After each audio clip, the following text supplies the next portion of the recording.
Fala, galerinha! Tranquilidade total? Espero que sim, mesmo em tempos de quarentena. Vamos nessa. Botinox em sua humilde residência, subindo mais uma aulinha para vocês de história da América, né? Estados Unidos, esse aí, né, gente, que está mergulhado numa convulsão social, não é? Que eu diria até mesmo não estar mergulhado, né? Mas sempre esteve. A grande verdade é essa, né? Então, quer dizer, não é fácil não, né? Nós já viemos, então, debatendo, discutindo, né, a formação, né, a partir das 13 colônias. Conversamos também a respeito do quê? Né, do processo de independência na Revolução, no caso, americana, não é isso? Que é nada mais nada menos do que a independência das 13 colônias, não é? Então, pessoal, a partir daí, né, com os Estados Unidos, então, portanto, pacificado após a Guerra Civil, né, que ocorreu ali entre os anos de 1861 e 1865, né, 1865, várias circunstâncias, então, acontecem, pessoal, exatamente para quê? Para que a gente consiga perceber de que maneira, então, eles foram se fortalecendo, não? A partir aí de todas essas circunstâncias. Tá? Então, na aula anterior, nós vimos os Estados Unidos no século XIX, né? Tanto a primeira metade quanto a segunda metade,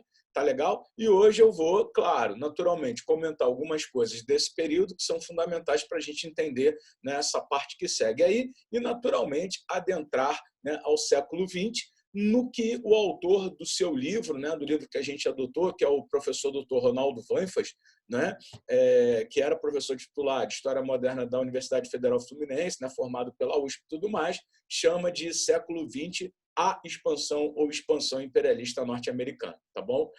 Nunca é demais lembrar, né, pessoal, e contextualizar vocês que a partir de 1850 na Europa, né, startou-se o processo de segunda revolução industrial. Né? Então, os Estados Unidos eles entram aí num segundo momento, até porque eles estão mergulhados nesse momento na marcha para o oeste, né? Nas desigualdades que estão cada vez mais latentes, que levaram, então, portanto, os Estados Unidos né, a Guerra Civil. Tá? Então, é só a partir de 1865 que a coisa ela vai começar a mudar de figura, e é isso que a gente vai conversar. Beleza, gente? Então, né, tá apresentado o tema, e a partir daí, vamos lá, um olho nos slides, um olho no titio, né? E vamos mandar ver aí esse assunto que é importante, assunto que cai a beça nas provas de vestibular. Tá bom, gente? Então, para começar, o que a gente pode destacar? Né? Que é justamente no final, né? Até porque pensa e contextualiza sem decorar. Por exemplo, se a Guerra Civil ele termina em 1865, 65 é depois de 50. Não é? E entre 51 e 00 é a segunda metade do século. Então, vamos lá, fins do século XIX, graças ao rápido processo de industrialização, até porque a Guerra Civil ela foi ganha, né, pelo Norte. Né? Lembra que depois do assassinato do Lincoln, né, o Norte começou a ver o Sul diferente, né? Ou seja, e a partir daí vai permanecer com tropas por lá até 1877. Então, o que acontece? Né? O Sul ele vai ter que aceitar a dinâmica, a proposta que vai ser feita pelo Norte. Ou seja, a confederação perdeu, né? A união prevalece, e a partir daí, claro, se lá o tipo de colonização era, né, pautado na mão de obra livre, não é isso? No processo de desenvolvimento das atividades comerciais e tudo mais, a industrialização agora ela se faz por demais necessária, até por conta daquilo que está acontecendo na Europa. Né? Então, graças ao rápido processo de industrialização e da formação de um mercado interno comum, isso, galera, é fundamental, tá? No meu ponto de vista, a grande superioridade econômica, a grande pujança que os Estados Unidos têm hoje, né, dada a economia mundial, né, ter sido lá na época de Guerra Fria, né, o condutor do bloco capitalista e tudo mais, está presente exatamente aonde? Na formação do mercado interno único, porque até a Guerra Civil, o que se percebia? Que o Norte defendia, então, portanto, o protecionismo alfandegário, né, a mão de obra livre assalariada, o Sul não, o Sul era o livre cambismo, o Sul era a mão de obra escrava africana, né, que na verdade já não era, né, africana e sim negro. Né? Então, o que acontece a partir daí? Né? Quando você tem a unidade pós-guerra civil, o norte se sobrepondo ao sul, né, naturalmente as características do norte elas acabam saltando aos olhos e melhorando tudo aquilo que o sul, né, já produzia. Então, imagina um sul agrário, você, por exemplo, dando características mais urbanas, né, de infraestrutura, de transporte. Cara, os Estados Unidos eles explodem.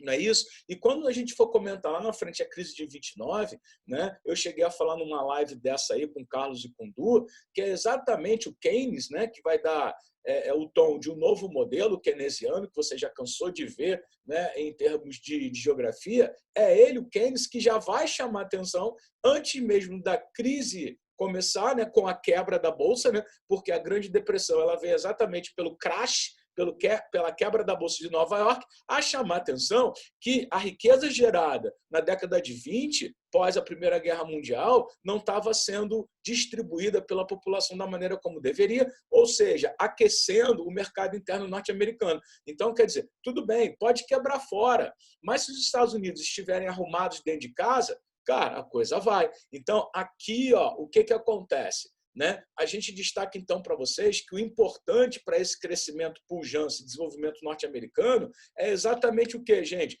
É essa formação do mercado interno comum. Tá? Então, é exatamente pelo rápido processo de industrialização para atender a demanda europeia, né? Ou seja, não a demanda europeia propriamente dita, mas acompanhar os acontecimentos, vai. Né? E está ali, né? Está tendo revolução industrial na Europa, então vamos fazer aqui nos Estados Unidos também, né? Vamos crescer, vamos desenvolver rapidamente. E esse mercado interno comum apto para receber isso, gente, se tornaram então numa grande potência econômica. Tá bom?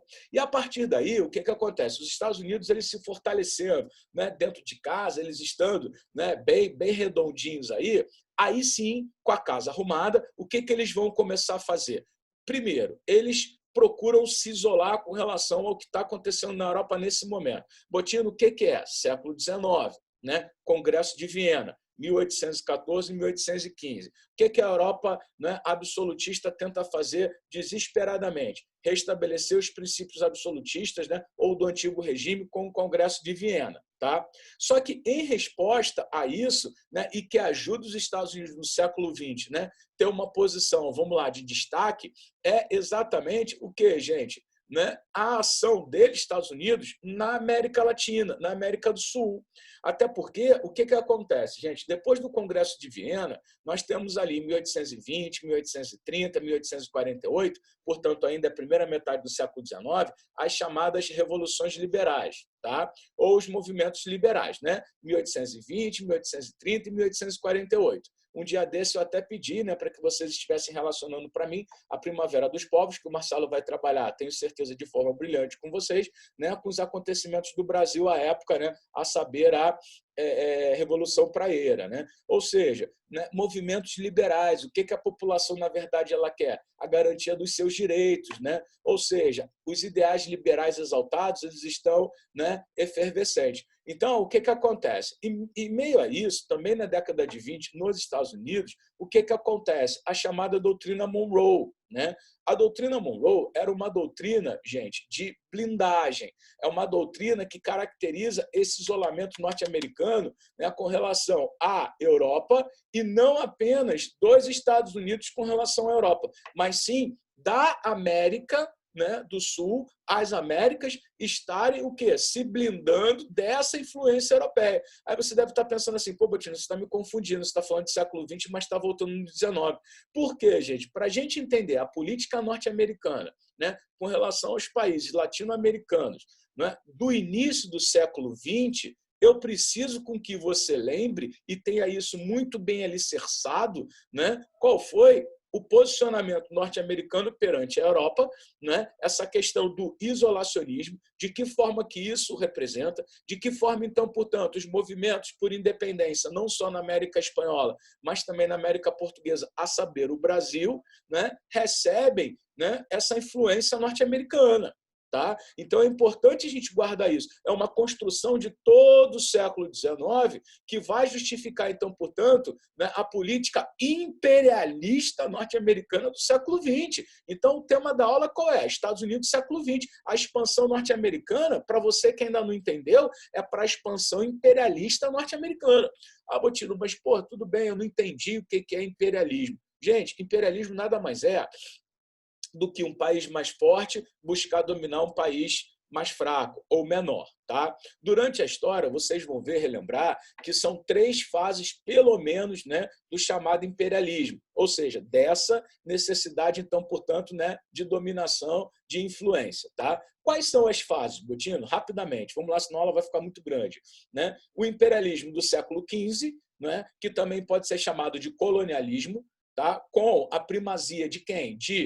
Da Inglaterra, né? Não, desculpa, do século XV, primazia da Península Ibérica, né? Que eu já estou pensando no período que a gente está trabalhando. Vamos lá, voltando então, limpando a mente.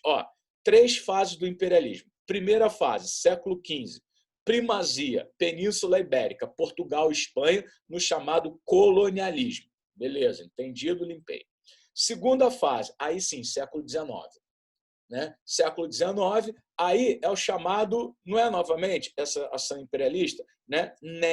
Novo colonialismo. Né? Aí nós temos a Inglaterra e os diversos países que estão se industrializando e buscando o seu lugar ao sol. Né? Quem é que entra depois aí de 1850? Os Estados Unidos, a partir de 1865. Né? Nós temos a chamada Era Meiji ou Meiji, no Japão, e atenção para o cenário que vai ser construído pelo repórter Testa, né? Que é exatamente o quê? O processo de unificação tardia da Itália e da Alemanha, que é 1870 a 1871.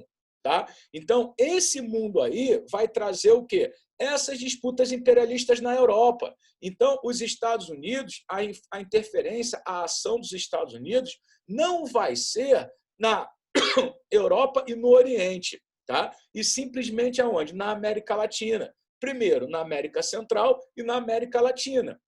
Aí nós vamos ver quais são as ferramentas, de que maneira então, que há esse intervencionismo norte-americano, aonde? Na América Latina. Então, eu fiquei pelo menos aí, sei lá, 5, 7 minutos, 10 minutos, contextualizando esse mundo aí, antes, né, dessa ação que vai ser implementada nesse momento de intervencionismo, para vocês conseguirem entender o mecanismo, ou seja, para vocês conseguirem entender, né, o viés histórico, porque, gente, está na hora de parar de decorar, está na hora de você conseguir se situar no tempo e no espaço e de entender porque os Estados Unidos hoje, né, representam uma das maiores, se não a maior potência econômica militar do mundo. Né? Então, quer dizer, e exerce essa influência bizarra. Então, não é atual, não é só o Trump, não é só, né, a política do Barack Obama para cá ou não. Não, isso aí é ao longo de toda a história dos Estados Unidos. Tá bom? Então, a partir daí, a gente tem que entender. Então, já que os Estados Unidos eles exercem essa influência violenta, não é, na América Latina, enfim, todo mundo, né? Quando é que começou essa bagaça, então?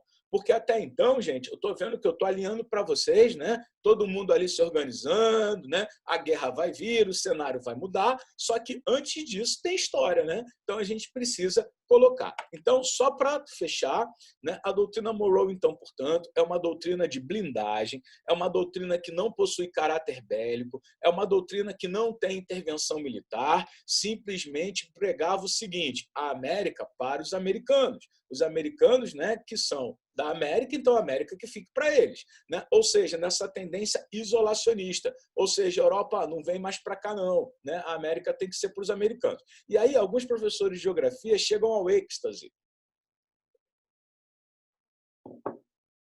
quando o cara diz assim: América para os americanos do norte. Né? Quando fala América para os americanos do norte, é exatamente, né, a tradução dessa política imperialista norte-americana. Por exemplo, quer ver? Os Estados Unidos eles não foram os primeiros grandes a reconhecer a independência do Brasil. Por quê? Coutinho, porque a América tinha que ser para os americanos, né? O Brasil era Reino Unido de Portugal e a influência europeia não tem que chegar mais aqui, não. Então, beleza, Brasil, tá certinho, faz a independência. Só que não, né? Na verdade, o que os Estados Unidos já queriam naquela época? Abertura de novo mercado.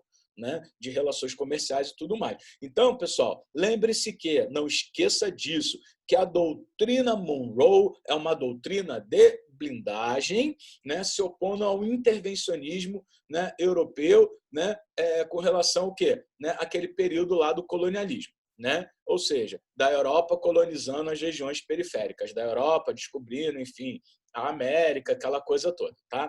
Agora, esse intervencionismo aí, no início do século XX, tá, aparece com a política norte-americana exatamente de buscar influência, né? Por intermédio do chamado Big Stick. Tá? O Big Stick é a política do grande porrete.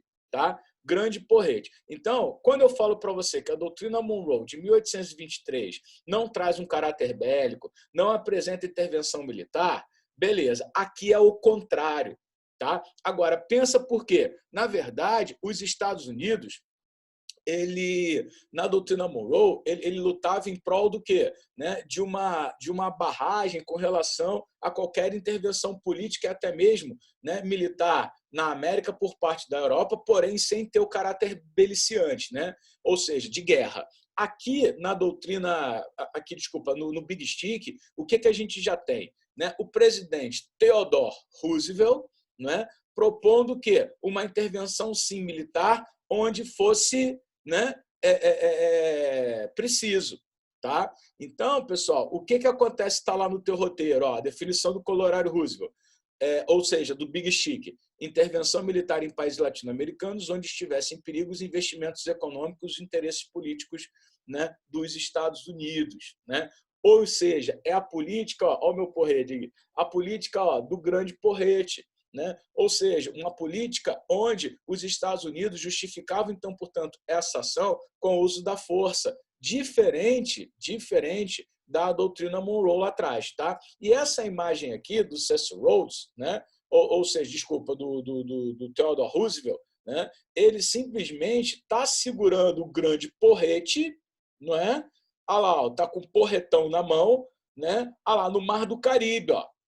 Beleza? Ele está ali com um grande porrete no Mar do Caribe. Então, essa imagem aí, ou seja, América Central, né? Essa imagem aí, pessoal, ela já caiu inúmeras vezes em vestibulares das mais diversas o quê? Formas. Seja em questão objetiva, seja em questão discursiva, né? Seja em análise de imagem, seja contextualizando essa passagem, esse tempo histórico aí do grande porrete. Então, qual era a política norte-americana externa na entrada do século XX? Big Stick. De qual presidente? Do Theodore Roosevelt. Então, portanto, Theo é Big. Theo é Big Stick. Tá? Beleza, pessoal? Então tá. Ó. Aí, nesse mapinha aqui, o que eu coloquei para vocês? Né? Nos slides tem, então se a janela estiver na tua frente, não esquenta a cabeça. Né? Olha lá, ó, intervenções militares dos Estados Unidos, né, no século XIX e XX. Tá? Só que presta atenção, porque essa intervenção militar norte-americana no século XIX diz respeito à marcha para o oeste, diz respeito à formação dos Estados Unidos como um todo, né? E da guerra, por exemplo, contra o México, tá certo? Então, ó, por exemplo, quando você olha a legenda do teu mapa, a parte laranja, tá vendo ali? Arizona, Novo México, Texas, né? Territórios obtidos do México entre 1845 e 1853. Ou seja, característico, então, portanto, galera, do quê? Do século XIX, né? Por exemplo, ó, o amarelo tracejado está lá, ó, territórios controlados por Pancho Villa, né, e Emiliano Zapata durante o quê? A Revolução Mexicana, que a gente vai ter oportunidade de ver também, tá? Porém, eu já te adianto que a Revolução Mexicana nada mais foi do que uma disputa ferrenha em torno do quê? De terra. Né? Ou seja, em prol da reforma agrária, né? Uma série de outras coisas que a gente vai estar conversando com vocês. Tá legal? Então, ó, tá ali. Agora, a estrelinha vermelha, por exemplo, tá lá, ó, principais intervenções diretas dos Estados Unidos na América Central depois de 1898. Aí você já percebe o quê? Esse imperialismo norte-americano para fora dos Estados Unidos. Né? É claro que, pô, se eu estou te mostrando ali no México e tal, Por quê, gente? Porque os Estados Unidos, na marcha para o oeste, na formação do seu território, traz na bagagem exatamente o quê, rapaziada? Essa questão de guerra contra o México, de anexação de território. O México está sentado até hoje num banquinho esperando a indenização norte-americana. Então, tem uma história de conflito, né, com o México. Tá? Agora, já depois da Guerra de Secessão, já ali, ó, conforme o mapa te diz, né, segunda metade, tal, aí você tem o quê? Né, depois da casa arrumada, do mercado interno único, né, e os Estados Unidos se sentindo, né, consistente a ponto de sair, aí você já tem o quê? Intervenções militares, né, no finalzinho, então, portanto, justificando o segundo slide da aula, né, para onde? Para a América Central e depois para onde? Para, né, a América Latina. Só que por esse mapa, o que você está percebendo basicamente? Que é a América Central, né? Ali a região do Caribe, não é isso? Tá? Então, por exemplo, já na parte, eu acho que isso é verde claro, né? E todas as setas saindo dos Estados Unidos, tá vendo? Aí você tem, ó, estados que dependiam da ajuda financeira e militar dos Estados Unidos no final do século XIX e início do século XX. E esse mapa é muito legal porque tá lá, ó, Cuba, tá vendo? 1898, nós vamos trabalhar um pouco mais. Aí tá lá, 1906, 1912, 17, nós vamos falar disso tudo, né? A crise lá dos mísseis, e aí, Cuba lança ou não lança, né? Na crise da Baía dos Porcos, né? Da questão pós-revolução, da ação da CIA, né? Na tentativa de conter o ímpeto do Fidel, né? Ah lá, você tem o Haiti depois, a República Dominicana, e você está vendo essas várias estrelinhas vermelhas, então, portanto, né? Ah lá, ó, principais intervenções diretas dos Estados Unidos, com a estrelinha vermelha e meio ao verde, ou seja, a política do Big Chic. Tá, gente? E no caso cubano vai ser diferente, tem uma parada aí que eu tenho que te mostrar já hoje, tá? Cuba, nós vamos trabalhar uma aula só de Cuba, tá certo? Mas aqui a gente precisa ver. Então, eu, se fosse você depois estudando com calma, fixaria nesse mapinha, tá? Porque esse mapa é bem legal, ele é bem didático e dá para a gente entender legal isso aí. Vamos lá, ainda no isolacionismo, né? Porque está ali, ó, 1889, né? Talvez a minha janela esteja em cima, mas você tem os slides na mão e tem lá o teu roteiro. Vamos ver como é que está no roteiro, ó. Como é que eu coloquei lá, ó? Política isolacionista, né? Tá assim mesmo, ó. Primeira conferência americana, né? Então, olha lá, primeira conferência americana, né, em 1889, tá? Então, o que essa conferência, o que esse encontro buscou? Na teoria, olha lá, tinha por objetivo evitar o envolvimento dos Estados Unidos na guerra e conflitos travados na Europa e, ao mesmo tempo, na prática, reservar para si o mercado latino-americano. Tá? Então, isso é 1889. Lembra, a doutrina Monroe é 1823. Então, é reflexo daquilo tudo que eu estava te falando. Essa imagem que eu coloquei aí é uma imagem, né, da conferência, que faltou acentozinho ali, né, no slide, beleza? Tá? Então, cuidado, porque na internet, né, tem muita coisa aí, se você jogar o nome errado, não sai a primeira conferência. Essa foto aí é de 1889, tá? Muito bom. Então, mostrando né, essa postura isolacionista. Estados Unidos com relação aos países americanos. Olha lá, né? Com relação a Cuba, o pagode é diferente, ó. Com exceção de Cuba, não tentaram nenhuma anexação formal, limitando-se ao quê? A exercer a discreta influência econômica, até porque Cuba era de Espanha, né? Então, no caso, os Estados Unidos eles teriam que entrar em guerra com a Espanha, né? Até mesmo para quê? Para tirar a Espanha da jogada e poder ficar com Cuba. O que você acha que eles fizeram? Né? Quando eu digo para você aqui, ó, né, nenhuma anexação frontal formal, né, estabelecer guerra contra a Espanha, mas sim, ó lá, né, discreta influência econômica, beleza? Então, quer dizer, os Estados Unidos, gente, aprenda uma coisa, eles nunca dão ponto sem nó, tá? E exatamente a partir daí, então, que nós observamos, né, gente, o quê? A questão da guerra, tá? Da guerra hispano-americana. Né? Ou seja, se eu falo hispano, significa dizer o quê? Espanha, americano, na América, ou até mesmo diretamente com os Estados Unidos. Tá? Então, o que os Estados Unidos fazem aí? Uma intervenção no processo de independência de Cuba que gerou um confronto direto com a Espanha. Né? Porque, naturalmente, os Estados Unidos têm interesse em Cuba. Né? O que será que tinha em Cuba, gente? O que será? Açúcar. O que será que tinha em Cuba? Açúcar. Mas será que é só açúcar que os Estados Unidos se interessam? Nananina, não. vai ter outras duas coisas aí, tá?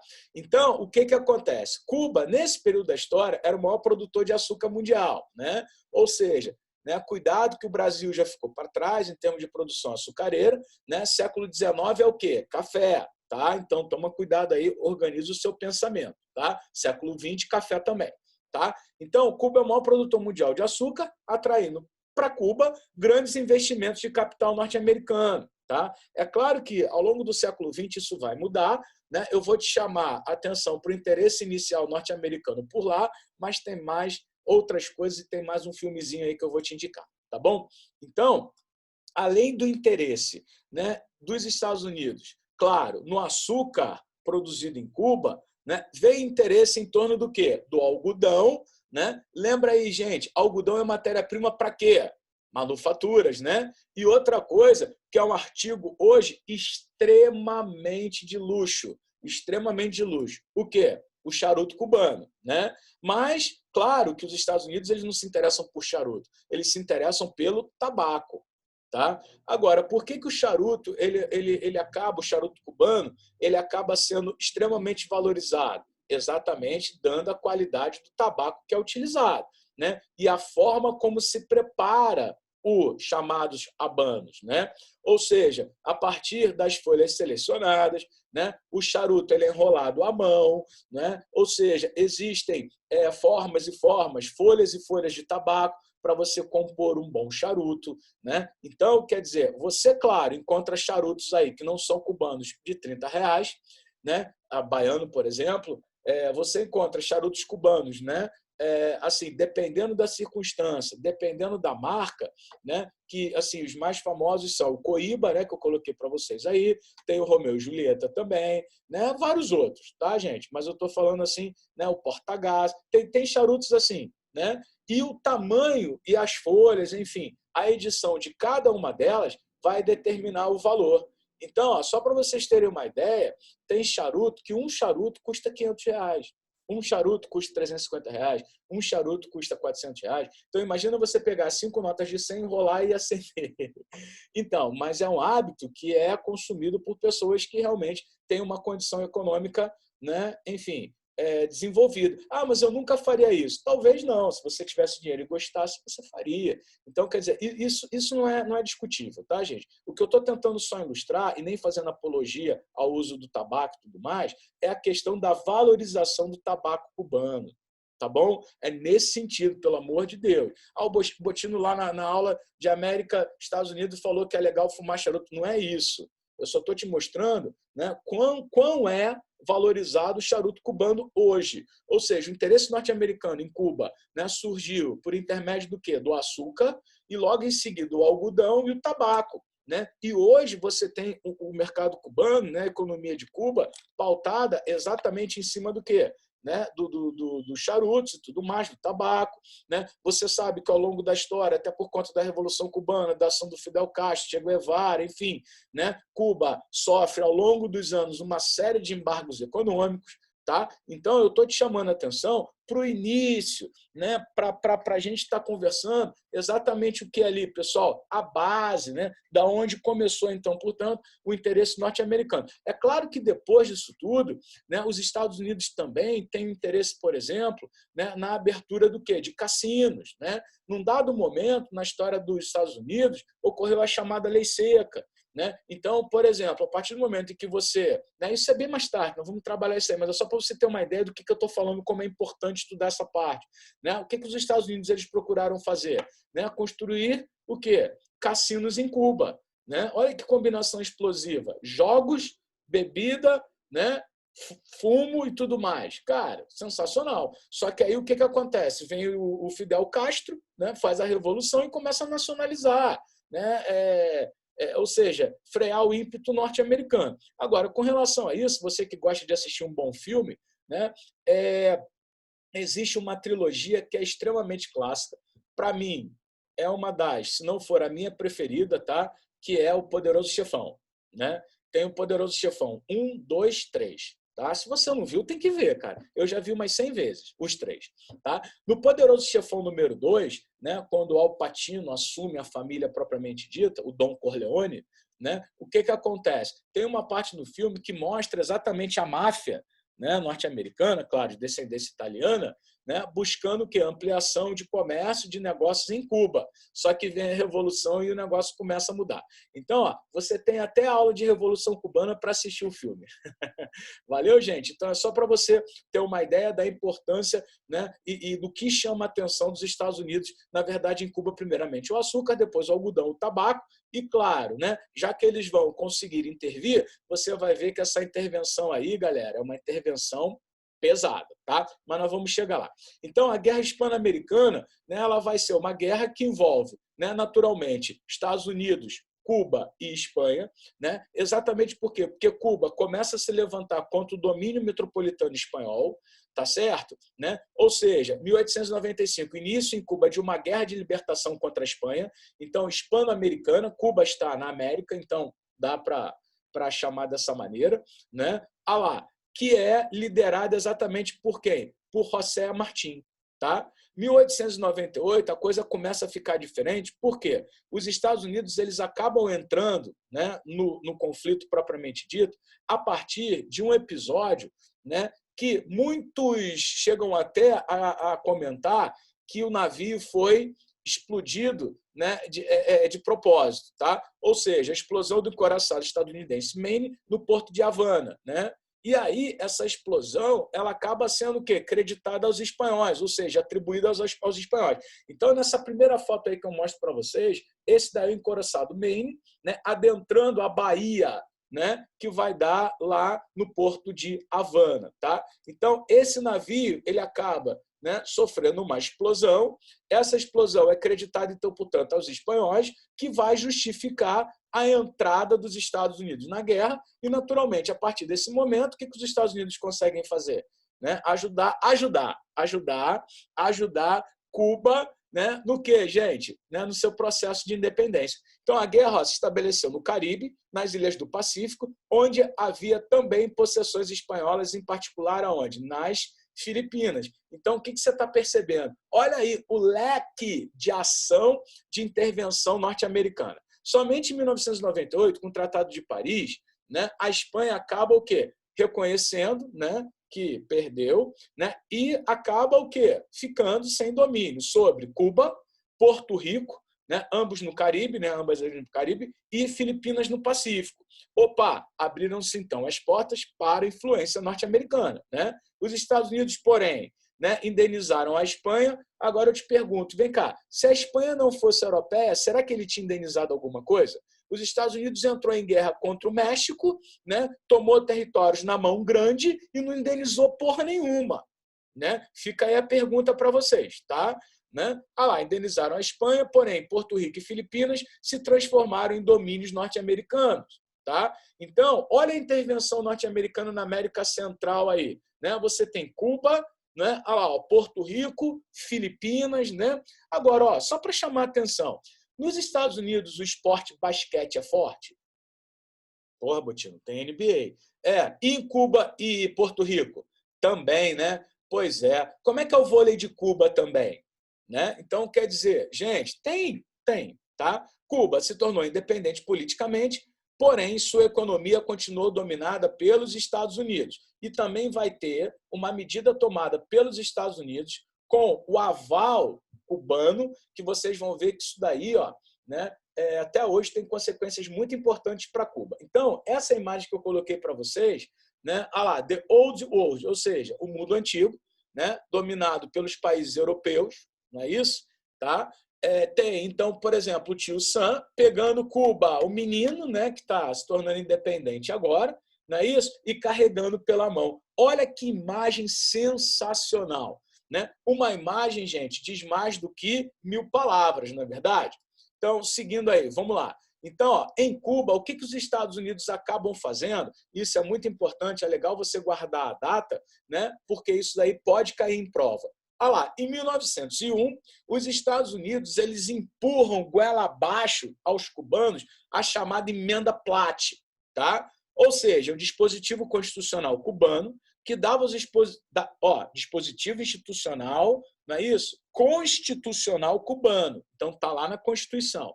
Dando aos Estados Unidos o direito de intervir nos assuntos internos em Cuba, né, sem pedir licença, né, sem pedir licença, tá? Então, fazia com que os Estados Unidos pudessem instalar em Cuba o quê? Até mesmo a base militar, né? E está lá até hoje Guantánamo, né? A base naval norte-americana em Cuba, chamada de Guantánamo. Dentro dos muros de Guantánamo, para dentro, é território norte-americano, gente. Dentro de Cuba. Então, o que acontece? A emenda Platt, ela faz isso. Né? A emenda Platt, ela faz com que os Estados Unidos, né, a permissão de Cuba para a intervenção militar, né, ao momento em que eles acharem que seja correto. Né? Então, por exemplo, quer ver como é que isso é grave, já dentro de uma atualidade? Algum tempo atrás não estava muito na moda a Al-Qaeda, terroristas da Al-Qaeda, não sei mais o quê? Beleza. Aonde os norte-americanos prendiam esses caras? Uma chance para você acertar. Guantánamo. Aonde estão os criminosos de maior periculosidade sob tutela norte-americana? Guantánamo. Né? E aí, durante muito tempo, né, se lançava uma baita teoria da conspiração. Teoria da conspiração, não cai em vestibular nenhum. Né? Que os Estados Unidos poderiam, de certa forma, deixar com que esses terroristas de maior periculosidade escapassem, exatamente para permitir o quê? Uma intervenção militar em Guantánamo e de Guantánamo, né, para o restante da ilha. Tá? Então, gente, isso é muito sério. A emenda Platt, ela é muito séria. Então, por exemplo, numa questão dos Estados Unidos, isso aí eu posso relacionar para vocês na tutoria, se vocês me lembrarem. Né? Por exemplo, vamos supor que lá na questão esteja a letra A, doutrina Monroe, letra B, Big Chic, letra C, emenda Platt, né? Aí, letra D, vamos lá, política da boa vizinhança, né? E na letra E, vamos lá, The American First, né? E aí? E aí? Por quê? Porque são diversos pontos na história dos Estados Unidos, ou então tira American First, bota lá, por exemplo, doutrina do Destino Manifesto. Se você não souber todos esses conceitos, você não faz. Tá? Então, em Cuba é muito importante. Agora, fora de Cuba, vamos lá, fora de Cuba, né? Fora de Cuba, nós temos aí, então, portanto, né, a presença norte-americana no Pacífico, né? Os Estados Unidos anexaram o Havaí, tá? E as Ilhas Guam, tá? E a política imperialista não para por aí, né? Dentro do governo Roosevelt, que começa exatamente em 1901. Né? Ah lá, ó, o que o Roosevelt vai fazer? Ele vai intervir no Panamá, beleza? Agora, né? Ah, Botino, você vai falar do canal, não é? Vou falar do canal. Agora, antes de qualquer coisa, dá uma olhada nesse mapinha aí para mim. Você está olhando aí São Francisco? Você está olhando Nova York? Caramba, nos Estados Unidos é gigante, não é? Só que, vem cá, ele vai da costa leste à costa oeste, não é? Legal. A leste, né, ali de New York, das 13 colônias, né, tradicionais, até São Francisco lá do outro lado, né? Califórnia, ali para baixo e tudo mais, não é? Legal. As dimensões territoriais norte-americanas são pequenas. Você consegue chegar de uma ponta a outra em um dia, só se for de avião, né? Agora, o que acontece? E depende do avião. O que acontece, gente? Como é que os Estados Unidos, então, sem avião, porque nessa época não tem avião, ele conseguia chegar da costa leste para a costa oeste? Né? Por terra. Tem caminhão para transportar mercadorias, tem, né? É claro que isso vem depois, mas mesmo assim demoraria muito tempo. Qual é um outro transporte que é fundamental no mundo antes da chegada do automóvel, do avião? O barco, o navio, certo? Só que, por exemplo, não tem passagem da costa leste para a costa oeste. Né? Para você sair de Nova York para chegar em São Francisco, você teria que pegar a Rota Vermelha aí, ó. Olha lá, desce pela América do Sul, passa na costa brasileira, né? Contorna a Argentina ali, sobe no Pacífico para chegar lá na outra costa, né? Legal, né? Tem que resolver essa bagaça aí. Ah, Botino, então finalmente eu entendi por que da construção de um canal que permite com que as distâncias sejam encurtadas entre o Oceano Atlântico e o Oceano Pacífico, permitindo assim com que o dinamismo econômico norte-americano aumentasse. Sim, senhor. Tá? E isso daí vai ser possível aonde? Né? No Panamá. Tá? Então, por exemplo, eu já vou falar com vocês a respeito do canal, mas eu queria que você prestasse atenção nesse mapa maior pelo seguinte, tá? Por quê? Olha o Japão, tá vendo? Porque, gente, o mundo é redondo, sim. tá? Deixa o terraplanismo para lá, porque realmente, em nível acadêmico, né, histórico, não vou comentar, tá bom? Né? E também não estou aqui para discordar de nada, só que no vestibular, cuidado, porque não cai terraplanismo não, tá? O mundo é redondo, sim, tá bom? Então, o que acontece? O mapa está aberto, então você está vendo aqui, no meu lado, né? Aqui, ó, na minha esquerda, na sua direita aí, né? Na verdade, também é na sua esquerda, né? Você está vendo mal? O Japão. Mas do outro lado tem o Japão também, tá vendo? Ô, Batino, tem Japão nos dois lugares? Não, filho, o mapa está aberto, né? Tá assim, ó. O mapa, ele tá assim, ele faz assim, né? Ou seja, a Terra é redonda, né? Não é plana não, filho, não é plana, tá? Então, o que acontece? O Japão está aqui. Aí, quando você olha o Japão do teu lado aqui, né? No caso, na tua mão esquerda, você percebe que é a pontinha só, tá vendo? Porque o mapa está aberto. Imagina, você fecha ele assim, né? Então, ó, se você, por exemplo, sair de São Luís no Maranhão, de Santos ou Paranaguá, que são portos muito importantes, né, do Brasil hoje, o que acontece? Para você chegar no Japão, seguindo a rota, né, do Cabo da Boa Esperança lá, você tem um tempo de viagem de aproximadamente 40 dias. Tá? Agora, se você for de São Luís, do Recife ou Santos, pelo Canal do Panamá, pela rota do Canal do Panamá e não pela rota do Cabo da Boa Esperança, o tempo de viagem ele é menor. Botino, mais 10 dias não conta. Não conta? Conta pra caceta. Conta muito. Tá? Então, o Canal do Panamá ele é construído não apenas, claro, para atender, né, as necessidades norte-americanas, mas também para encurtar as distâncias entre o Oceano Atlântico e o Oceano, né, Pacífico. Agora, o que você acha? Quem controlasse o canal, ainda mais naquela época, ia se dar bem ou mal? Muito bem, né, pessoal? Então, ó, botei uma foto do canal. No teu roteiro, tá lá, o Canal do Panamá. Domínio norte-americano é um canal artificial de navios, né? Papapá. O canal atravessa o Istmo do Paraná, é uma travessia-chave para o comércio marítimo internacional. Bloqueia esclusas, né, em cada extremidade da travessia para levantar os navios até o lago Gatun, um lago artificial criado para reduzir a quantidade de trabalho necessário para a escavação do canal. Ou seja, se você quiser, você procura no mapa, gente, abriu-se, né, espaço exatamente para navios bizarros desse tamanho passarem dentro do Panamá.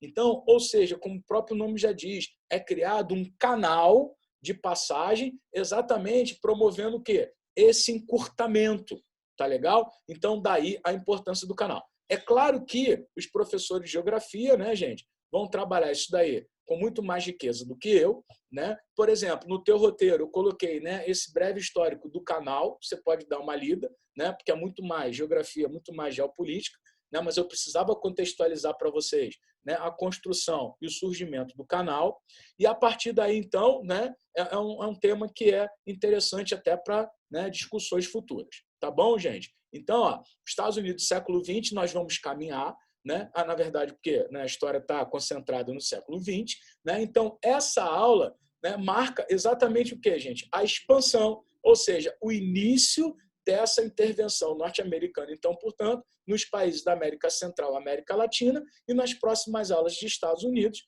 naturalmente, a gente vai estar entrando aí, tá, nesses países, nessas questões que são mais pontuais. Beleza, gente? Então, com essa aula, nós estamos encerrando o primeiro semestre, né, do nosso cursinho pré-vestibular 2020, tá bom? A próxima aula, como vocês já sabem, é a resolução da lista de hoje, tá? Espero de coração que eu tenha ajudado vocês, que mesmo durante essa pandemia, que mesmo durante, né, as nossas aulas online, né, que o pouco que eu sei eu tenha conseguido desenvolver, dividido com vocês e que você se sinta realmente preparado. Eu queria que você tivesse esse sentimento, né, de que o que está sendo entregue pelo Dincal, o que está sendo entregue por todos os seus professores está exatamente no lugar que deveria estar, caminhando de forma correta em prol da realização do seu sonho. Tá bom, gente? Então, eu espero de verdade que, né, tenha ficado claro, que você tenha entendido, e qualquer dúvida é só nos procurar que nós estamos à sua disposição.